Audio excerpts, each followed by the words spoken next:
Welcome to the fourth of our talks this evening. I think the not so good news is that we managed to spend the entire budget on the first three speakers. So this evening you're stuck with me, but anyway, we'll do our best. The subject this evening is the dogmatic constitution on the Church, or give it its Latin name, Lumen Gentium. So, I mean, this was a product of considerable debate by the bishops, but in its final form, I think it's generally regarded as the cornerstone document of the Council. Before examining the document itself, I think it could be helpful if we just looked at the general state of the nation at the time of the Council, and the Church going back 60 years. So at that particular time, the previous 60 years, we'd had to endure two devastating world wars with a tremendous loss of life and damage to property. And we'd also had a major global pandemic with, again, a tremendous loss of life. By the 60s, we were in the throes of what was termed the Cold War, which involved an ideological contest between the exponents of capitalism and communism. Also in the 60s, we were well into a post-World War II program for rebuilding the physical infrastructure of the country and reinstating and expanding our civil institutions. But I think what was becoming apparent was that a new order of things was emerging in terms of political, economic and scientific thought. We seem to be moving into somewhat uncharted territory that included questioning of many hitherto established social and religious values. And at the midpoint of the 20th century, the Church was led by Pius XII, whose pontificate was generally regarded as being a steadying influence during the war and in the period immediately after. And he provided a similar level of assurance in the Church in promoting a strict adherence to recognised Catholic teaching and practices in the face of changing attitudes that were beginning to emerge. So whilst the world could be said to be in a state of flux, the key features of being Catholic in those days could be said to comprise the three C's, which were certainty, conformity and community. So it was certainty in terms of essential beliefs, as these were formally and firmly presented by the Church, and with an expectation of conformity that they were going to be accepted and implemented. So this was a combination that served to generate a sense of Catholic community, with the Church being referred to quite often as a perfect society in an otherwise confused and uncertain world. So I think for most of us, the Church was as we'd always known it to be, and therefore presumed that's how it was to be. And as this was described by the Augustinian theologian Gabriel Daly, the Church had its peace, its certainties, its regimentations, and its carefully forged chain of command, and raised the question, was this capable of improvement? Well, that was certainly the picture that was presented by the Church as an institution. Membership was continuing to increase. The membership of Catholics was about 17% of the total world population at that time, and approaching 50% of the Catholics lived in countries outside the traditional European base. The Church itself was administered by around 3,000 bishops, who were assisted by some 500,000 priests. Various congregations of religious were very active, particularly in the developing world. Seminaries for training for the priesthood were full, so the Church could be said at that particular point to be in generally good shape, with no major heresies on the horizon. Now, Pope Pius died in October 1958, so that brought to an end a pontificate of 19 years, which actually stretched back to 1939 and a few months before the outbreak of the Second World War. But within a matter of weeks, the cardinals had elected the then Cardinal Archbishop of Venice, Angelo Roncalli, who was very much a surprise candidate because he was not part of the sort of inner circle in Rome, because he spent most of his life overseas on diplomatic service. And also, he was already 78 years old. Now, that seemed to be a feature in those days. It doesn't seem to matter so much these days what age you are when you're selected for things. But he was 78. But his real surprise was within 3 months of being elected, he announced that he wanted to call a synod of priests for the Diocese of Rome, and also a general or an ecumenical council for the Church, the Universal Church. Now, this latter thing was definitely a surprise, even to the Curia, the Rome-based bureaucracy of the Vatican, because it was only 100 years since the last General Council, which was in the Vatican in 1869, and that was the council that had actually defined papal primacy and papal infallibility.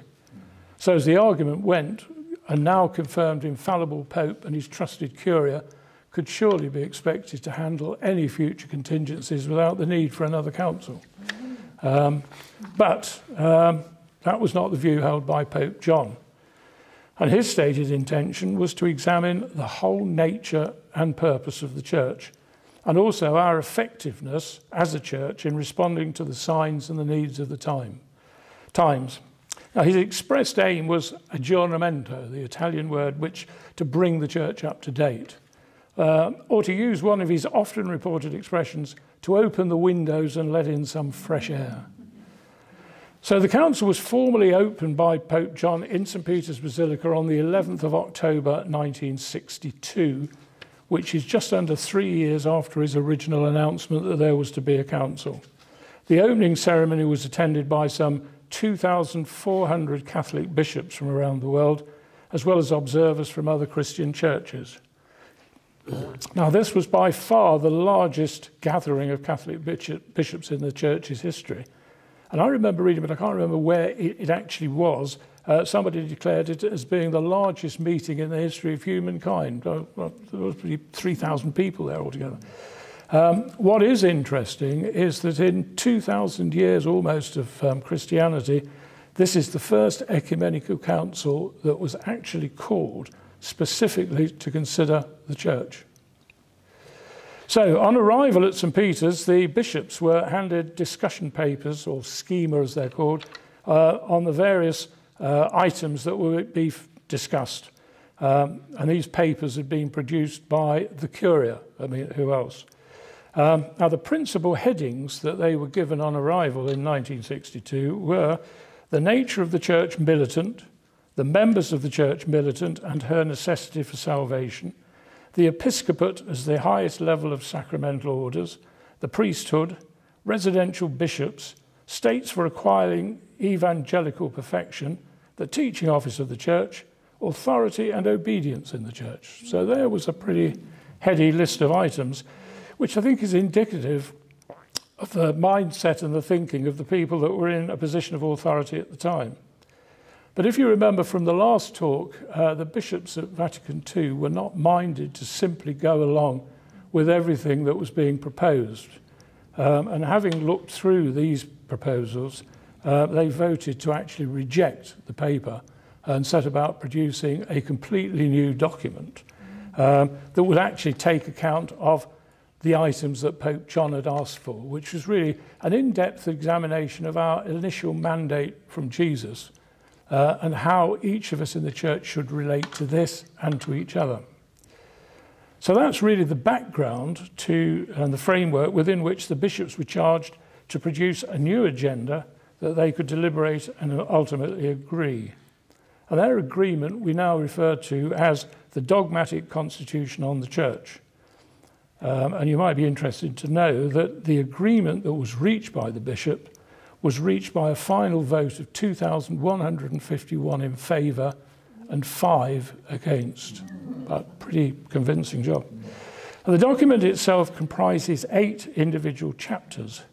The title of Chapter 1 had now changed from The Nature of the Church Militant to become The Mystery of the Church, which perhaps calls for its own explanation, because for us today, mystery conveys a sense of something that we don't understand or we can't explain. Whereas in biblical terms, it can actually be used to refer to God's plan or God's intention. So following this line of thinking, the opening clause of chapter 1 declares, Christ is the light of the nations. So in other words, Lumen Gentium, where they get the name from. Christ is the light of the nations, and consequently this Holy Synod, gathered together in the Holy Spirit, ardently desires to bring to humanity that light of Christ which is resplendent on the face of the Church by proclaiming his gospel to every creature. So that's the first clause of the document, which is a quote that's actually traceable to St. Mark's Gospel. So first and foremost, it's now Jesus who is emphasised as the starting point, with the Church acknowledging that its existence is purely a means of presenting Jesus to the world. The text then went on to describe the Church as a sacrament, and quoting, a sign and instrument of communion with God and the unity of the entire human race, so that by communicating his Spirit, Christ mystically constitutes as his body his sisters and brothers from every nation. So we begin then to see the Church as something that's alive within each of us. It's not simply an organisation, but could be called more correctly an organism of the Holy Spirit, which is sustained here on earth as a community of faith, hope and charity. So we comprise the body of Christ, he is the head, we are the members, and through this visible society and at the same time spiritual community, Christ communicates truth and grace to everyone. So as a community, we are seen to go on living, developing, adapting as does every other living thing. And yet in essence, we're always the same because Jesus is forever present in people's hearts. And to again quote from Lumen Gentium, it's in people's hearts that Jesus shapes the church, not the other way round. With the assurance of his presence, we are a body that grows from the inwards outwards, in that our faith acts as encouragement for others to follow us and to similarly experience hope and love. So as a sacrament, we are at one and the same time a spiritual community and a visible society. We are an earthly church and a church endowed with heavenly riches. And these several elements combine to form a single complex reality that's centred on Jesus. So that's clause 8.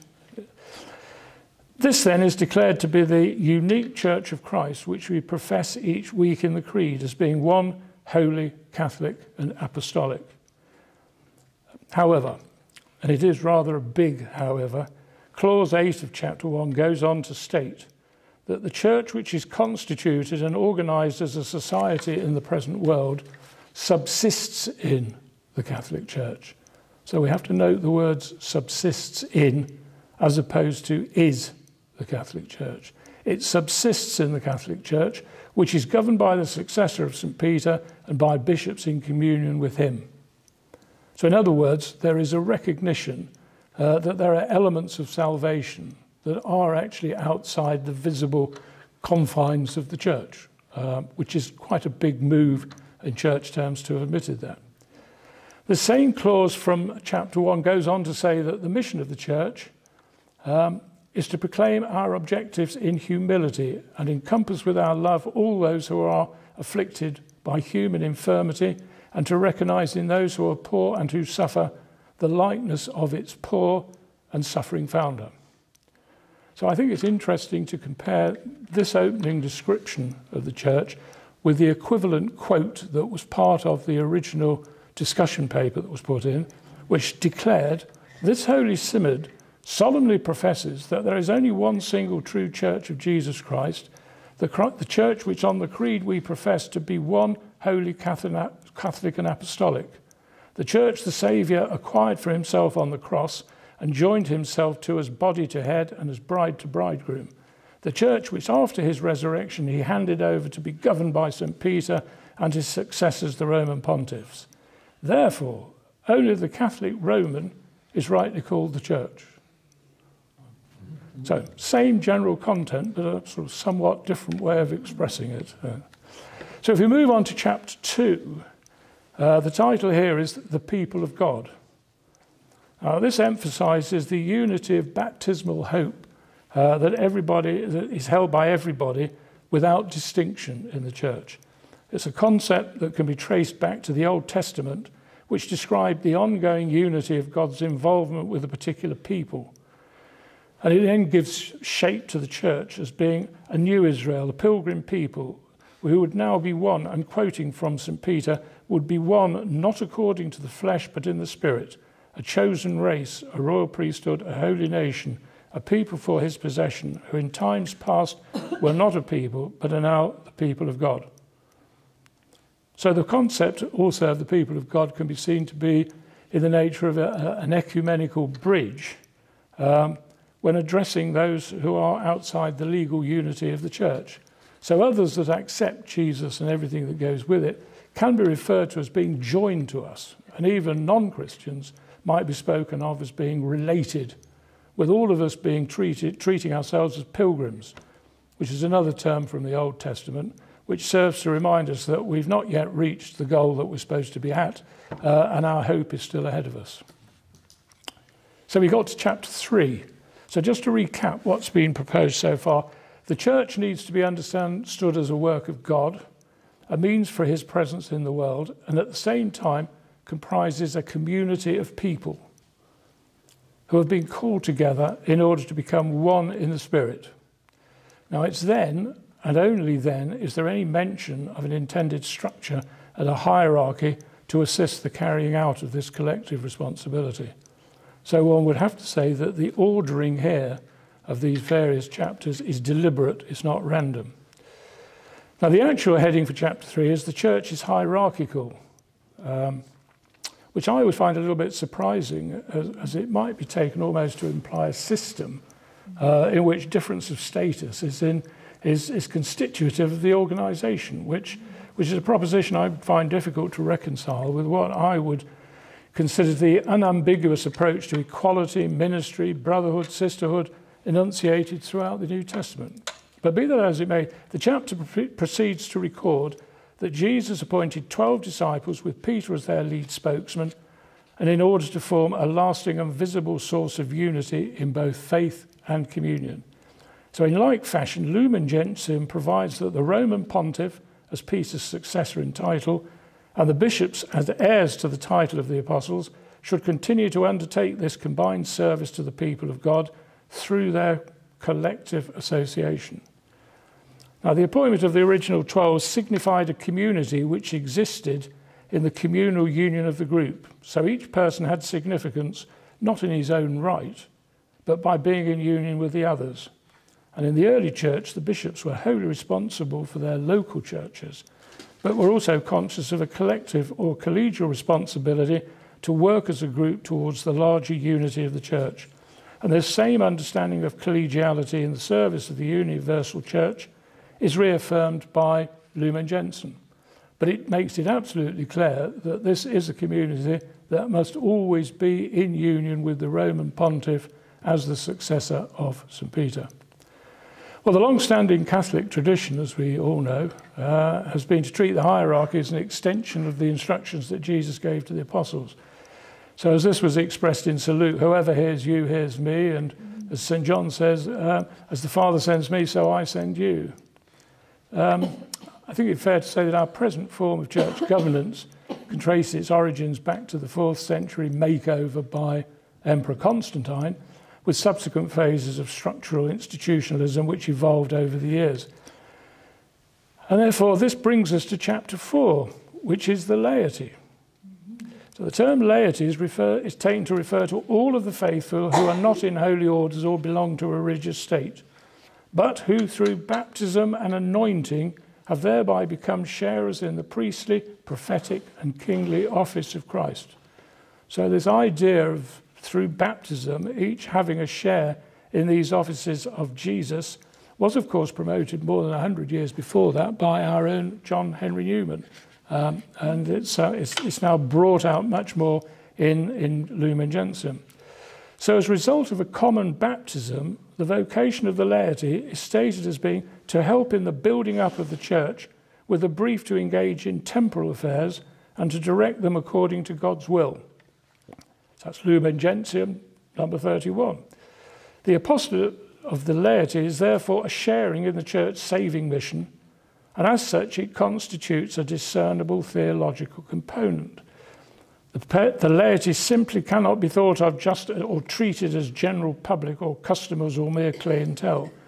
And as clause 37 makes clear, the laity are entitled and sometimes duty bound to express their opinions on matters which concern the good of the church.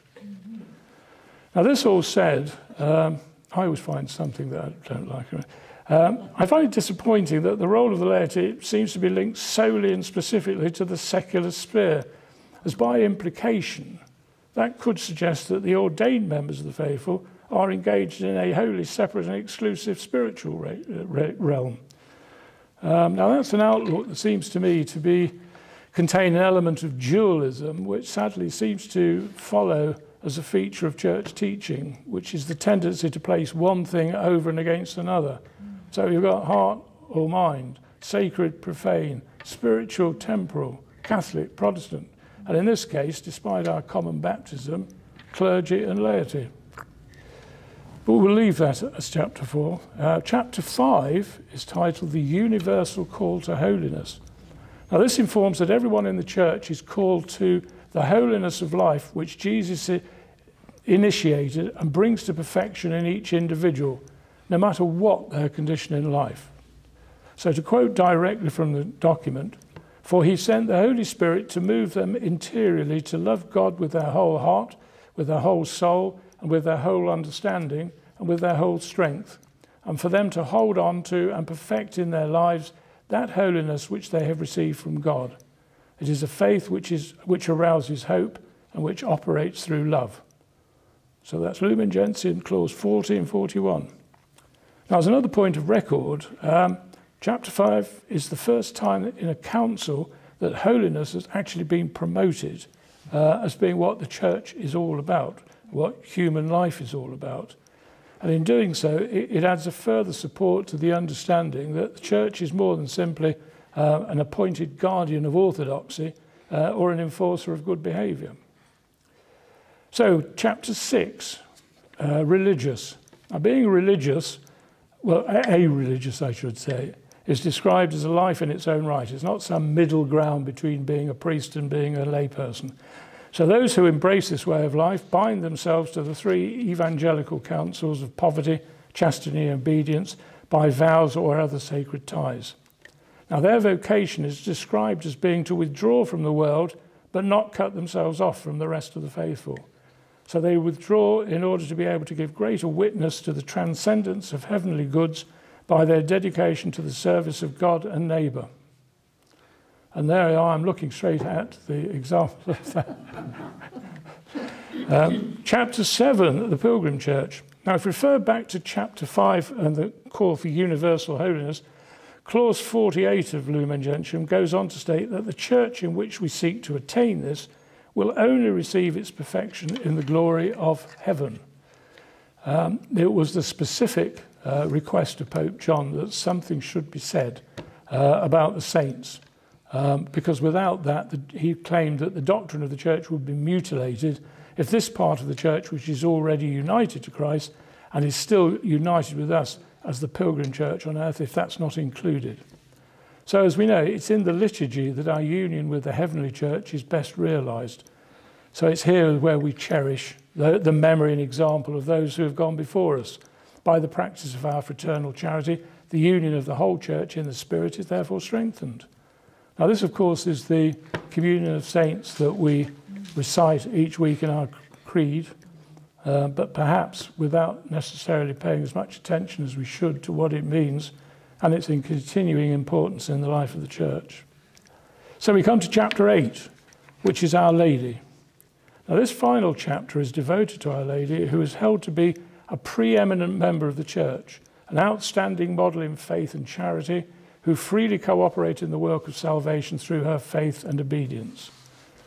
Now, a number of the bishops considered that Mary should be considered as a separate subject in a separate paper, but the decision to include her in the doctrine of the church is seen to reinforce the opening statement that the church is not just some piece of machinery or institution or even one of the usual sociological entities.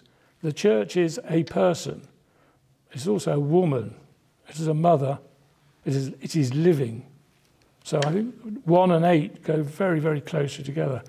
Now, this Marian understanding of the church was described by the late emeritus Pope Benedict XVI as the most decisive contrast to a purely organizational or bureaucratic concept of the church. So if you take his words further, we cannot make the church, we have to be it. And it is only to the extent that faith molds our being beyond any question that we are the church. The church is in us. It is only being Marian that we become the church. In its origins, the church was not made but born. And it was born when the intention, "Let it be done to me according to your word," awoke in the soul of Mary. The deepest desire of the council, therefore, according to Benedict, was that the church should awaken in the souls of all of us. And it is Mary who shows us the way. Now, I have to say, I think that's one of my all-time favourite quotes, actually, this Marian view on the church. So there we are. Well, there are the 8 chapters that comprise Lumen Gentium, and which for me actually reflect a distinctive change in the way I previously was inclined to view the church and our respective roles. Now, it's evident also that the underlying constant that links all of these chapters together is that the church is essentially a Eucharistic community. It came into existence at Jesus' Last Supper with his disciples when they received the feast of life. And it continues in our own time when we, the body, come together with our head in order to represent, which really means to make real, his death and resurrection. So we have Maundy Thursday, Good Friday and Easter Sunday all in one.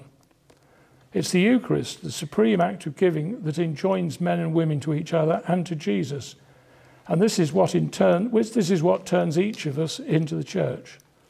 It was a proposition that was very simply but profoundly expressed during the council by the French theologian Henri de Lubac, that simply said, the Eucharist makes the church, which is so simple a way of saying, but says everything.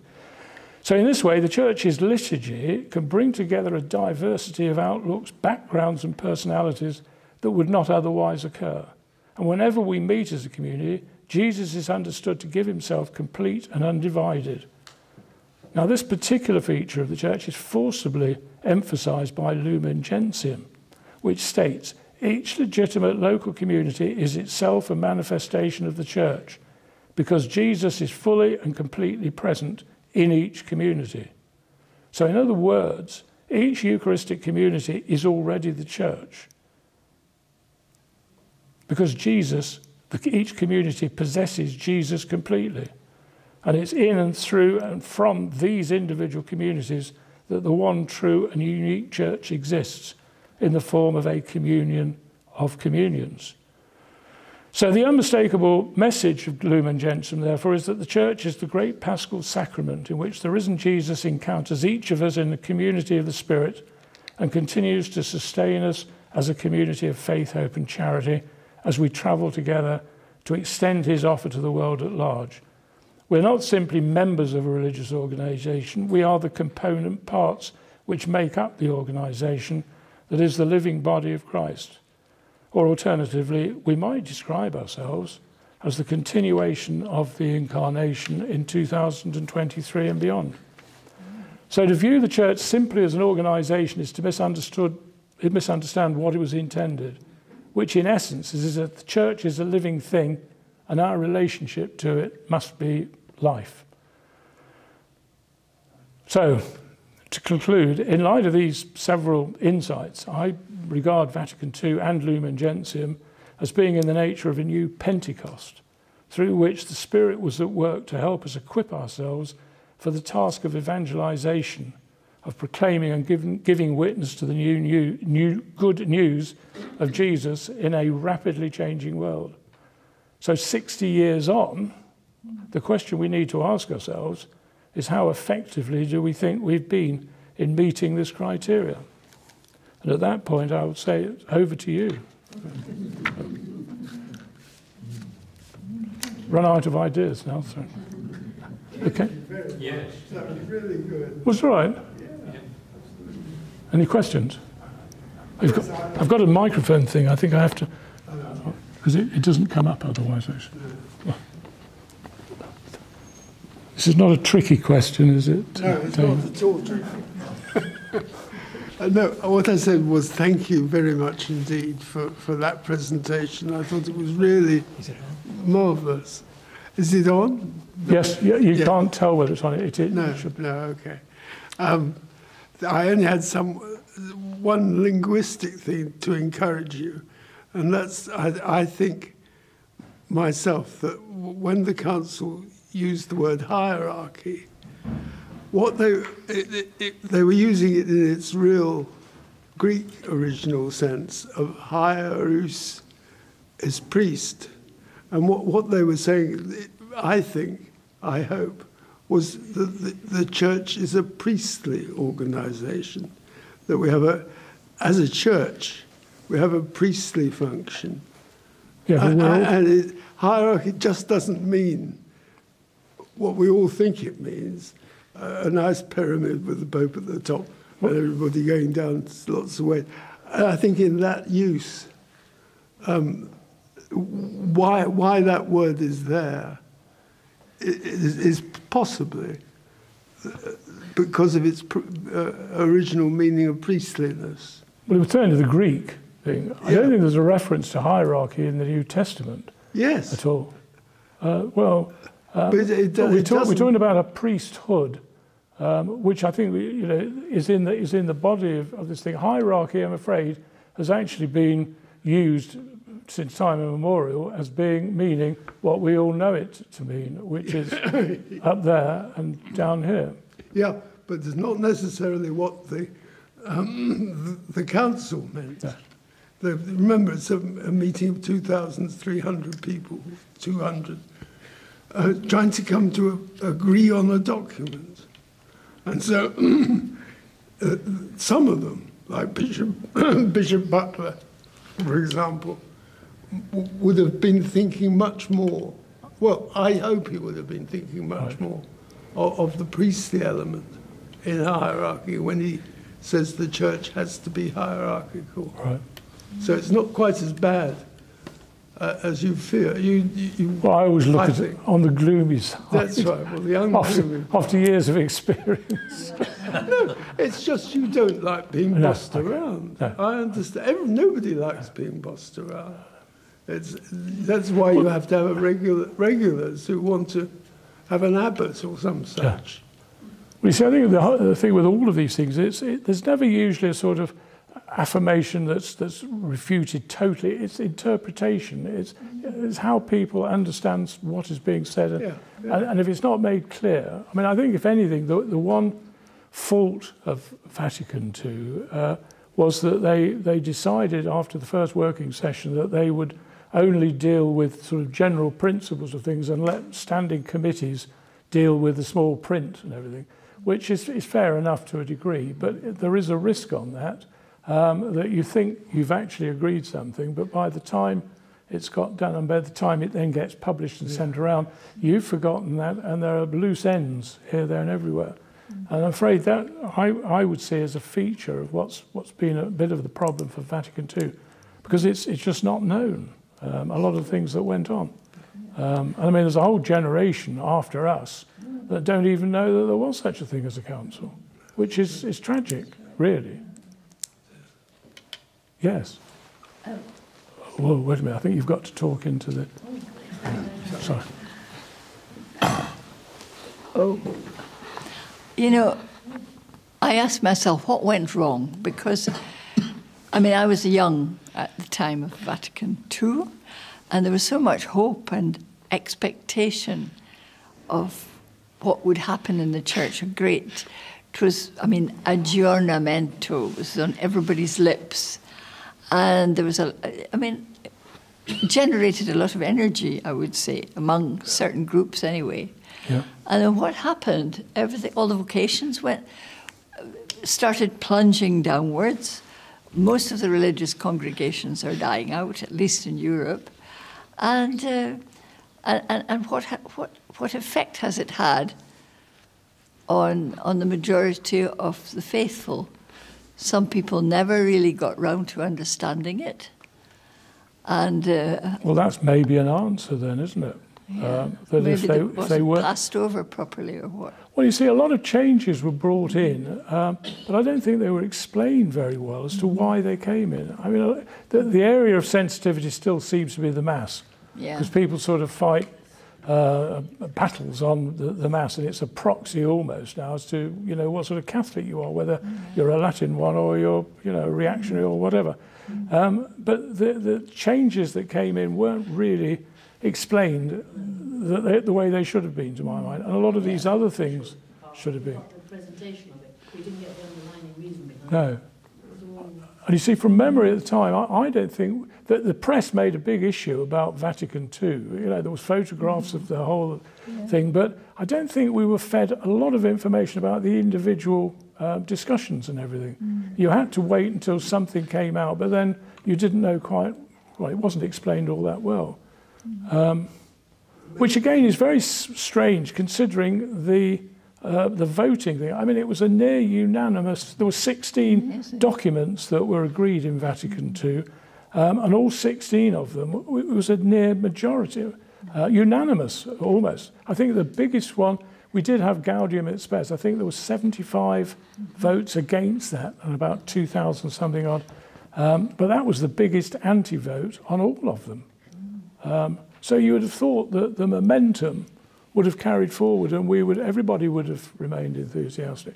But you see, I think there was a quote from Bishop Butler some years after the council who said that in his view it would take about 40 years for the council findings to get assimilated into the life of the church. But then a few years later he changed his view and said, I think it's going to be about 130 years, because he could not see the level of enthusiasm either in Rome or amongst some of his fellow bishops to actually carry that forward.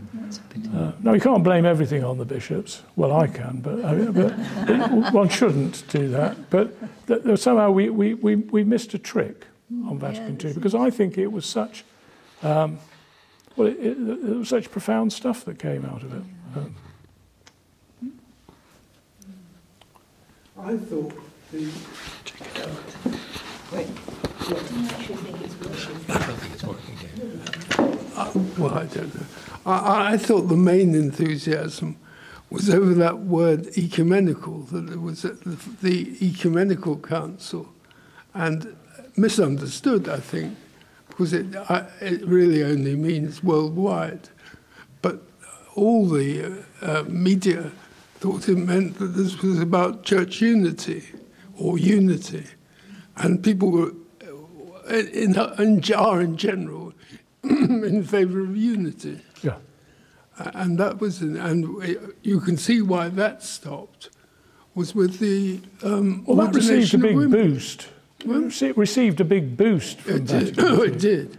And it went on and on very, very well for 20, 30 years. But I think it's stalled now. Yeah, it has stalled. It's on a plateau. We have a week for it, but it's just going through the motions somehow. Yes. It's lost its... Well, you can see that Rome and the Greek Orthodox wouldn't do the ordination of women and wouldn't even begin to think about it. Well, the Orthodox certainly wouldn't know. But then you see, they don't like the word ecumenical for its Greek real meaning, because this is no longer the whole world attending the church, because they have split since 10,054. So they won't allow us to call it an ecumenical council. True. We have to call it a general council. Or they're like, well, I think we do call it a general council. There's no point arguing over 1,000-year-old issues, is it? But that's what we do. I mean, there's another point that, why have we not come to terms with issues that were a problem in 10,054. In 50 years' time, we will have been divided longer than we were together, which is a sad indictment, frankly. Of the system, of us, of the people of God. I'll give it to somebody else. Somebody else want it? No, I don't think so. Ian's going to ask a question.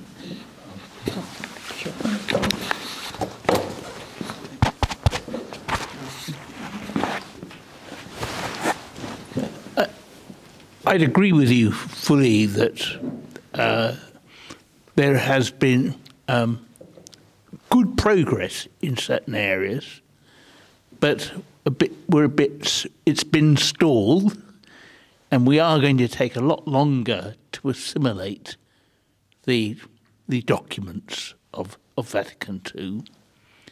I think, if you take one example, we've heard about ecumenical. I don't know Greek, so I'm not going to try and define it. But if you take we've just had the Easter Vigil. If you take the fact that we now distinguish between candidates and catechumens, we say you can only be baptized once. And so, therefore, we've built into our ritual and liturgy the fact that you can't be baptized twice. Our separated brethren, if you wish to use that old-fashioned term, are Christians. And we've accepted that. But in terms of kind of stalling, of course it's stalled. I mean, a very simple example is how few kind of go to the services for the week of Christian unity. There has been a stalling there. But that's just one thought, and I expect a second suggestion, I think, is the priesthood. We've got a priesthood of the laity. There's a priesthood of the faithful now. And so when you can talk about it in terms of hierarchy, and it's a pyramid, and we don't... I mean, let's remember how St. Augustine became a bishop. He was elected.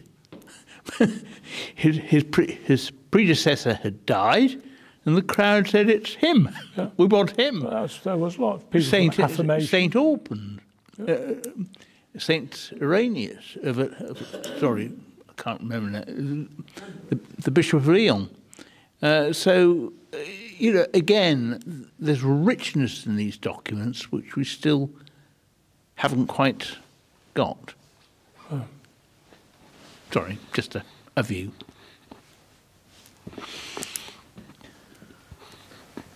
Well, the communication between the Pope and the bishops and the ordinary people is so poor, isn't it? And the main intermediaries are the priests, who are supposed to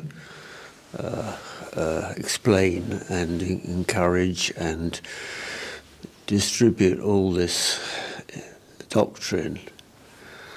And they only have an opportunity in a short mass sermon, and they can't, and people don't listen, and so it's not an area in which intellectual communication can take place very successfully. Yeah. And if you can't get the ordinary church members to make extensive studies and attend lectures and do courses, you're not going to get a communication level which is sufficient, and that's, I think, where we are. Well, maybe we've been too orientated towards the intellectual side of things. Mm-hmm. We come back to this sort of dualism thing, there's the mind and the heart. As the document says, Jesus works in the heart, and it's the heart that makes the church rather than the church makes the heart. Maybe we ought to... I mean, what's the quote by St. Paul? If you do all of this, you do all this stuff, but you've not got any love or anything, like an empty gong or something. I can't remember the... Was that it? Oh, thank you so much. Oh, what clever people you are. But I think that we could have a bit more heart in the church, actually, rather than just pure doctrinal stuff. You can't get rid of one completely, but we've just lost I don't know, I think the direction that was set by Vatican II, we lost. And then it just became a sort of list of items, and some of them were introduced and promoted more in some places than others, which is a pity. But I think I put a lot of hope on this synod that's coming up in October. Now this is Vatican II 60 years on. So technically we've got the benefit of our pastoral experience. All this business of, you know, convents closing down, seminaries not being there, people not going to mass, so on and so forth. All right, somebody says that's the result of Vatican II, so why don't they discuss it? I mean, we've been privileged, I think, to be in the biggest discernment program there's ever been in the church, because we've all had a say. Now, what they make out of it, well, we just have to rely on the Spirit doing whatever the Spirit has to do. But technically, they have got an agenda which, for the first time, is based on what people think, not what a group of fellow clerics, etc., think about things. And as you all may have heard today, for the first time in 2,000 years, ladies are allowed to vote at the Synod. Yeah. Now, it doesn't say whether you're allowed to actually contribute towards the discussions, but you can't have everything. It's at least progress. No, that's wonderful. Yeah. Lay people can vote. Yeah, yeah, but that includes ladies as well. Yes. But I don't know whether you can use the term lady these days, can you? You always get a bit worried. Well, I think we've got to be optimistic, actually. I mean, Francis actually, I think, lives Vatican II, I mean, in the same sort of way as John the 23rd did. And I think this whole synod thing is going to... But you see, you're going to have to change the structure of synods, because at the moment, they are just simply advisory bodies. They were set up by Paul VI at the Vatican Council because he thought it was a good idea to have a lot of bishops that would just advise him. But all they do is advise him. They don't take any decisions. The decisions are made by the papacy. Now, if that could change as well, and we could have a much broader legislative thing, I think the Church would gain a lot from that. Yeah. Right. Any more for any more? Yes. Yeah. I was too young at the time of the council to understand really what was going to happen, apart from the things that were obvious to me when they changed. But do you not think that there's been, to be hopeful, has there not been a difference in the amount of participation from lay people in the church? The convents may have closed, and that is a terrible sadness, but do you not think that there's a lot of opportunity for us to meet, speak, which perhaps wasn't there before, and to... I think there is more lay participation. But I mean, if one was cynical, you would say that that's simply because there are less clergy to actually do the job that they used to do before. Most parishes had 3 or 4 priests in them, so I mean, there's a limit to how much one can do. But yes, I think there is a lot more participation. Well, I was thinking about things like the programs for catechizing young children and marriage catechism and those sorts of things, which are done by lay people. Well, they were in our day. I think it's schools, because there was much more emphasis on Catholic schools, because we all used to have the CTS pamphlets and all the other bits and bobs at the time. So it was teachers that did a lot of stuff. But no, the catechesis thing is now much more widespread. I mean, I think there are improvements.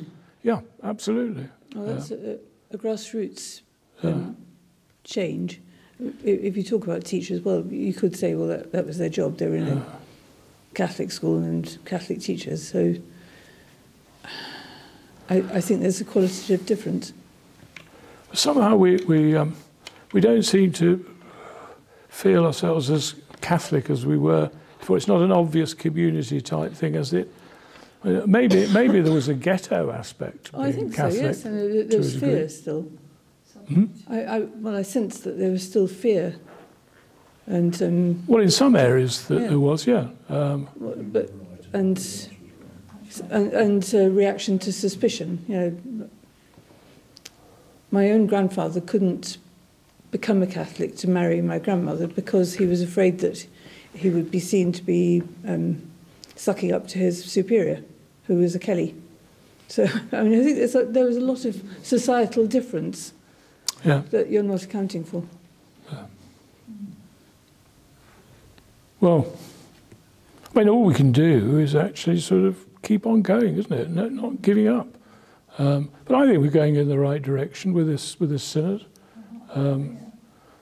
But what happens in 4 or 5 years' time if you have a change of pope? How will that affect anything? But we've got 2,000 years on, so I think the odds are pretty well in our favour to keep on going. But it's going to be different. I think half the trouble at the moment is people are trying to actually, or they lament the fact it's not as it was, but what we're trying to do is to keep a wholesale church as it was 60 years ago. I mean, society is completely different now. We are completely different. We have a completely different outlook on things. And it's no use trying to make the church of the 1960s, however doctrinaire and everything was, it's not going to work anymore. So we've got to find new ways to be evangelizers in 2023 and beyond.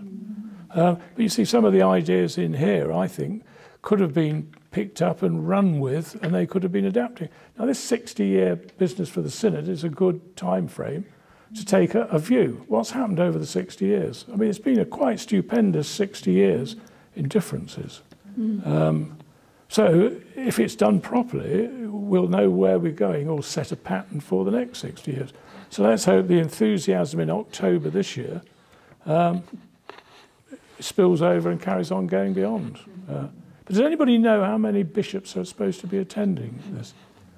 No, you see, again, everybody knows that there's a synod, but what is it about? No, we just don't get told. Anyway, there we are. Partly it's because we haven't asked, have we? Well, who does one ask? Exactly. Yeah, exactly. Yeah. All right. Everybody happy then? Thanks, Kevin. Okay. Right. Thank you.